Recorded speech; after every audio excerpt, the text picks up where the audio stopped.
हे बाबा, हे काय खूळ घेतले रे ना डोक्यात? ते उद्या कामाला जाईल आणि मला घरात कर म्हणल. आपल्याला काय होत नाही बाबा, आधीच कंबर आणि गुडघे गेले कामात माझं.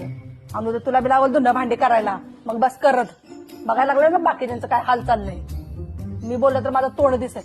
तूच नाही होय हो. जाऊ ना मग मी उद्या इंटरव्ह्यूला. हे बघ, बाहेरचं जग नाही चांगलं, बाहेरची धगधग तुला नाही सहन होणार, आणि तुला झालेला त्रास मला नाही बघवणार. होय काय? ठीक आहे, नाही जात मग. ते चालल्या कुठं? मनालीला? होय होय, येते येते. होय, मी बी येते. ए बाळा, माझ्या 5,000 दे रे.